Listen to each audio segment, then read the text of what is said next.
चलो प्यारे बच्चों, आज हम पढ़ने वाले हैं क्लास 11 का चैप्टर नंबर 1 है। आज स्टार्ट हो रहा है, पूरा सिलेबस करवाया जाएगा फर्स्ट चैप्टर से लेकर के लास्ट चैप्टर तक का, स्टेप बाय स्टेप है। पहले हम थ्योरी करवाएंगे, फिर एग्जाम्पल लेकर के समझाएंगे आपको, इसके बाद में हम पूरा एक्सरसाइज करवाएंगे। इसके बाद में इंपॉर्टेंट क्वेश्चंस जो आते हैं मेन कंसेप्ट या कॉम्पिटिशन्स में या आपके फाइनल एग्जाम में, उनको भी हम डिस्कस करेंगे। चलो स्टार्ट करते हैं चैप्टर नंबर 1। चैप्टर नंबर 1, इसका नाम क्या है? Set theory. सेट से पता कुछ चल रहा होगा आपको। सेट, कई मार्केट में जाते हो बेटा पूरा बोलते हो भैया पूरा सेट दिखा दो मुझे, ठीक, अभी आएगा समझ में। ये सेट क्या होता है अब बताओ ध्यान से आपको। A well defined collection of objects. कुछ एग्जांपल बता रहा हूं, इससे आपको समझ में आ जाएगा। अगर मैं मार्केट में गया सबसे पहले, चलो इस पे आ जाते हैं, ये बच्चों का फेवरेट है शूज। अगर मैंने लिया यहाँ पे, अब बताओ, देखो सेम कलर का देगा। पहला क्या है? सेम कलर का दे रहा है ना। दूसरा पॉइंट क्या है? अगर ये वाला शूज 8 नंबर का है तो ये दूसरा वाला भी 8 नंबर का ही होगा। एक लेफ्ट का होगा तो दूसरा क्या होगा? राइट का होगा। आया समझ में? ऐसा थोड़ी कर देगा कि एक ब्लैक दे देगा दूसरा ये वाला दे देगा, ये ब्लैक दे देगा ब्लू दे देगा। सेम कलर का देगा, सेम साइज देगा, समझ गए ना। अगर ये 9 नंबर का तो ये भी 9 नंबर का होगा, सेम होगा। अगर एक लेफ्ट वाले पैर का दूसरा राइट वाले का है तो बिल्कुल वही देगा। तो अब समझ में आ रहा होगा कि पूरा सेट। अगर स्लीपर भी लेना देगा तो बिल्कुल एक ही जैसे देगा कि नहीं देगा, तो पूरा सेट देगा कि एक लेफ्ट वाले एक राइट वाले पैर की। अगर एक 10 नंबर की है तो दूसरी भी 10 नंबर का ही देगा वो, ठीक है ना। एक्सेप्शनल केस छोड़ देना, अगर बाई चांस किसी के पैर में प्रॉब्लम है तो वो एक वो करे, लेकिन दुकानदार हमेशा दोनों ही सेल करेगा, ठीक है। ये हो गया। अगर देखो मैंने बोला सेट क्या? Well defined collection of objects, जिसको हम वेल डिफाइंड कर सकते हैं। ये ऑब्जेक्ट्स है ना, इनको अगर हम वेल डिफाइन कर सकते हैं, ये देखो डिफाइन कर ले रहे हैं। किसी बच्चे को जाओगे तो सेम कलर का ले लेगा, सेम साइज का ले लेगा। ऐसे अगर मैं बोलूं डेज का नाम, किसी से हम पूछें कि डेज का नाम तो क्या है? Monday, Tuesday, Wednesday, Thursday, Friday, Saturday, Sunday, सारे लोग बताएंगे ना। वेल डिफाइंड है।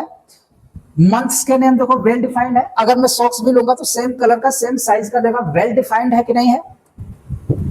अगर मैं चला गया क्लास 12 का, बोल दिया मुझे क्लास 12 का पीसीएम का मुझे सेट दे दो, तो पीसीएम में देखो केमिस्ट्री की बुक दे दिया उसने दोनों पार्ट, मैथ्स की दे दिया, फिजिक्स के दे दिया, और ये जो इंग्लिश और बुक से चल रही है वो दे दिया उसने। जो चलेगा ना वो पूरा ही दे देगा इसका।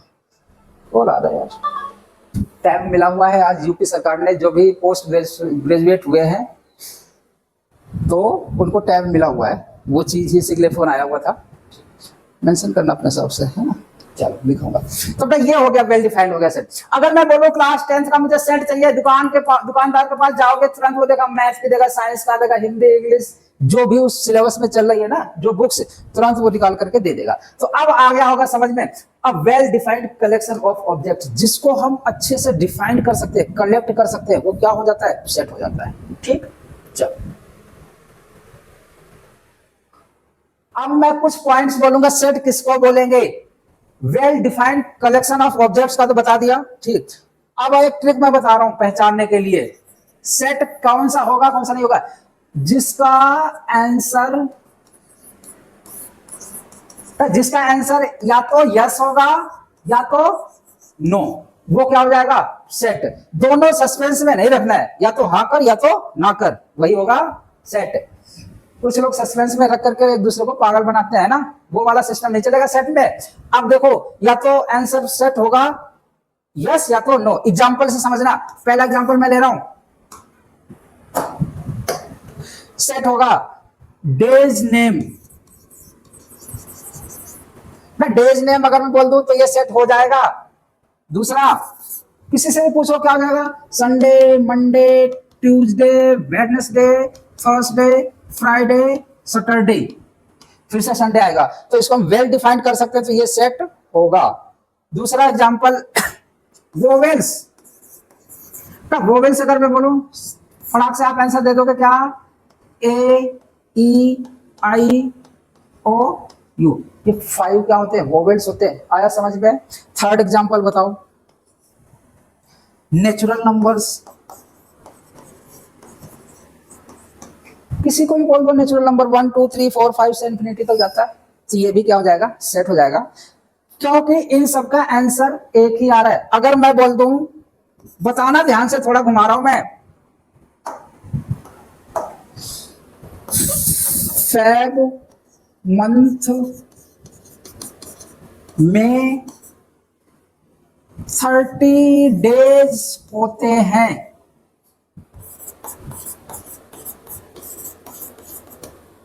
बताओ बेटा, उसने कंडीशन लगा दी कितने दिन होते हैं, फरवरी के महीने में 30 दिन होते हैं, क्या ये सेट होगा? कई लोग बोलेंगे नहीं, मैं बोल रहा हूं होगा, सेट है ये बेटा, सेट है। क्यों? क्योंकि इसका आंसर क्या आ रहा है, आंसर गलत आ रहा है। सभी कहेंगे कि रॉन्ग है भाई, 30 डेज तो होते ही नहीं, या तो 28 डेज होंगे, लीप ईयर अगर होगा तो 29 डेज। तो आंसर मैंने बोला था, अगर आंसर परमानेंट या तो नो आ जाए या तो यस आ जाए, ठीक है ना, तो वो क्या होगा, सेट होगा। आया समझ में? चलो अच्छा, ये तो आपको समझ में आ गया कि सेट किसको बोलते हैं, कौन से सेट होंगे। अब कौन से नहीं हो सकते वो बताना, ध्यान से देखना। मैं बोल दूं आज बारिश होगी, अगर मैं बोल दूं अपने गुरुग्राम में आज बारिश होगी, तो इसका क्या है, हो भी सकती है और नहीं भी हो सकती है।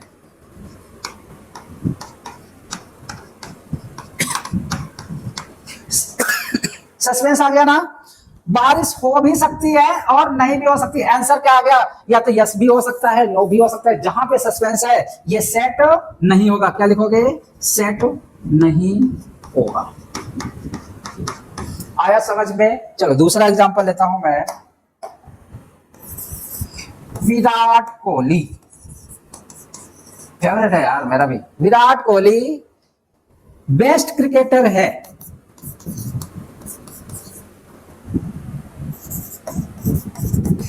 कुछ लोग MS धोनी को भी तो मानते हैं, कुछ लोग सचिन तेंदुलकर को भी तो मानते हैं। तो मैं कैसे मान लूं कि यही एक बेस्ट क्रिकेटर है? कोई धोनी को मान लेगा, कोई सचिन जी को मान लेगा। यहाँ पे आंसर डिफरेंट डिफरेंट आ गए ना, तो ये सेट क्या लिखोगे, इसको लिखोगे सेट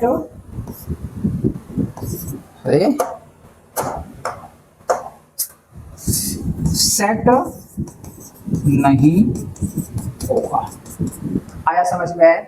क्योंकि वेल डिफाइंड नहीं कर सकते। कोई विराट कोहली का फैन है, कोई धोनी जी का है, कोई सचिन तेंदुलकर जी का है, और कोई तो रोहित शर्मा जी का, हिटमैन का भी है, ठीक है ना। तो अब आपको समझ में आएगा सेट किसको हम बोल सकते हैं और किसको सेट नहीं बोल सकते।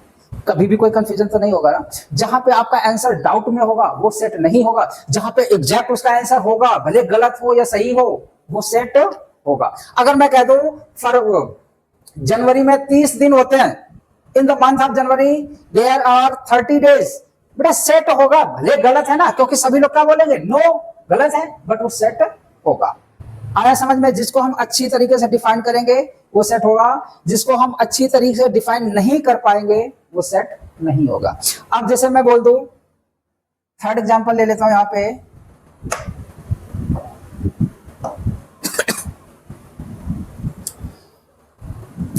समझना,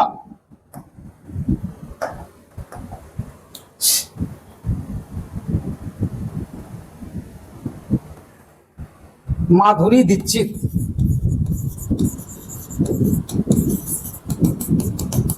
बेस्ट हीरोइन है, बेस्ट एक्ट्रेस है, ठीक है ना भाई। मैं तो बोलूंगा मेरी तो बेस्ट है भाई ये एक्ट्रेस, लेकिन कुछ लोग बोलेंगे नहीं नहीं मेरी तो आलिया भट्ट है, कुछ तो बोलेंगे मेरी कैटरीना कैफ है। तो यहाँ पे आंसर डिफरेंट डिफरेंट आने लगे, इसलिए ये सेट नहीं होगा। अब तो आ गया होगा समझ में कि कौन सा सेट है कौन सा सेट नहीं है। अभी मैंने आपको एक रिवीजन करवा देता हूं, ध्यान से देखना।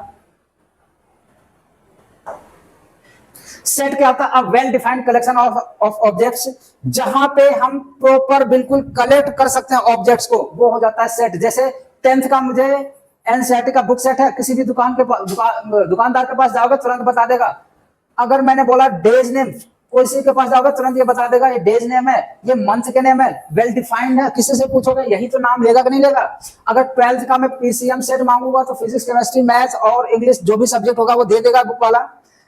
शूज भी लेने जाऊंगा तो ये सेम साइज देगा, और एक लेफ्ट पैर का देगा एक राइट पैर का देगा। ऐसे ये है, सेम कलर का भी दे देगा। तो जिसको हम अच्छे से डिफरेंशिएट कर सकते हैं या जिसका आंसर यस और नो आए वो क्या कहलाता है, सेट। ठीक, यहाँ पे हमने एग्जांपल लिया, किसको हम सेट बोल देंगे, जैसे डेज नेम है, वोवेल्स है, इंग्लिश अल्फाबेट्स है, नेचुरल नंबर्स है, होल नंबर्स है, जिसको हम प्रॉपर से बेस्ट तरीके से डिफाइन कर सकते हैं वो क्या हो जाएगा, सेट। नॉट अ सेट क्या होगा, जैसे आज बारिश होगी, बारिश आज हो भी सकती है नहीं भी हो सकती है, तो वो सेट नहीं कहलाएगा क्योंकि आंसर इसका डिफरेंट आ रहा है। अगर विराट कोहली बेस्ट क्रिकेटर है तो कोई बोलेगा एम एस धोनी है, कोई बोलेगा सचिन तेंदुलकर जी है, कोई बोलेगा रोहित शर्मा है, तो सबके आंसर अलग अलग आ रहे हैं, इसलिए वो सेट नहीं है। अगर ऐसे एक्ट्रेस बोलूं कि माधुरी दीक्षित बेस्ट एक्ट्रेस है, वो मान लिया मेरी है फेवरेट, ठीक है ना, तो आया कोई बोलेगा नहीं मेरी आलिया भट्ट है, कोई बोलेगा कैटरीना कैफ है, कोई कुछ बोल देगा। आया समझ में? जहां पे डिफरेंट आंसर आने लगे, भले गलत आए या सही आए, वो सेट नहीं होगा, डिफरेंट आंसर है। अगर आंसर केवल यस में हो या नो में हो वो क्या हो जाएगा, सेट। ठीक, अब आगे बढ़े। ठीक, अब मैं बताऊंगा प्रॉपर वैसे सेट रिप्रेजेंटेशन। ध्यान से देखो, ए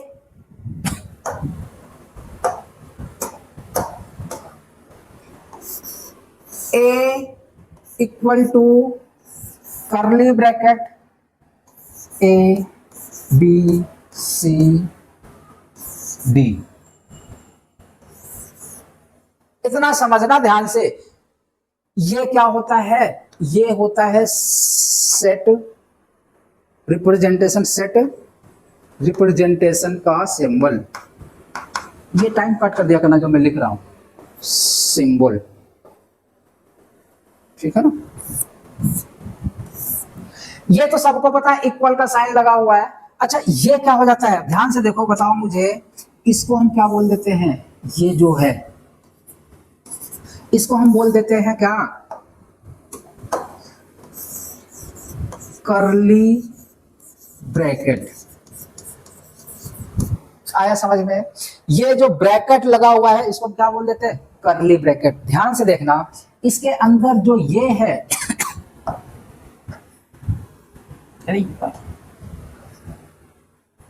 इनको हम क्या बोल देते हैं, ये जो है ये कहलाते हैं एलिमेंट्स। आया समझ में सेट रिप्रेजेंटेशन? ये वाला हमेशा ये क्या होगा, ए जो है ये कैपिटल लेटर में होगा। आया समझ में? A equal to curly bracket A comma B comma C comma D, ये ऐसे सेट रिप्रेजेंट किया जाता है। आ गया होगा समझ में?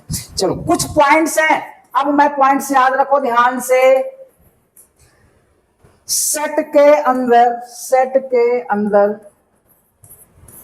के एलिमेंट्स लगभग स्मॉल लेटर में ही होते हैं।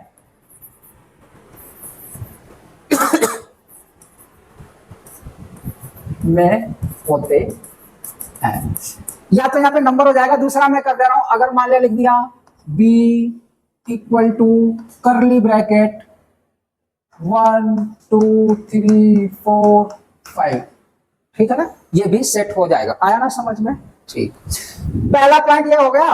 दूसरा पॉइंट लिखो, सेट के अंदर एलिमेंट्स रिपीट नहीं होगा, एलिमेंट्स रिपीट नहीं होगा, ठीक है ना। तो ये नहीं कि मैं इसमें 2 को बार बार लिख दूं, 3 को बार बार लिख दूं, एक बार ही लिखना पड़ेगा आपको। आया समझ में? ठीक, अगर मैं मान लिया लिख दूं कि ए, अरे यार कलर बड़ा प्रॉब्लम कर देता है, ए इक्वल टू 1 2 2 5, ये रिपीट नहीं होगा, इसको हम केवल 1 बार ही कंसीडर करेंगे। तो जब ये लिखेंगे तो ए इक्वल टू क्या हो जाएगा, कर्ली ब्रैकेट 1 2 5। इसका मतलब है कि सेट के अंदर के जो ये एलिमेंट्स होते हैं ये रिपीट नहीं होते हैं, एक बार ही लिखना है। तो ये वाला गलत है, ठीक है ना, वो वाला ही लिखना है। तो ये वाला मैंने पॉइंट यहाँ पे एक्सप्लेन कर दिया। थर्ड पॉइंट ध्यान से देखना, एलिमेंट्स का अरेंजमेंट कुछ भी हो सकता है। Arrangement of elements does not matter, does not matter. समझना, एग्जाम्पल से समझा रहा हूं मैं, ध्यान से।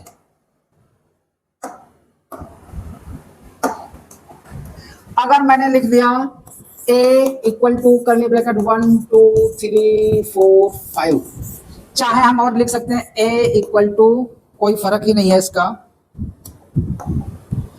करली ब्रैकेट 1 5 4 2 3। देखो ये अरेंजमेंट इधर उधर हो गए, बट नंबर तो सारे सेम है, कोई नहीं फर्क था, जो ये है वही ये है। आया समझ में? तो ये हो जाता है सेट रिप्रेजेंटेशन। मेन बता दिया है।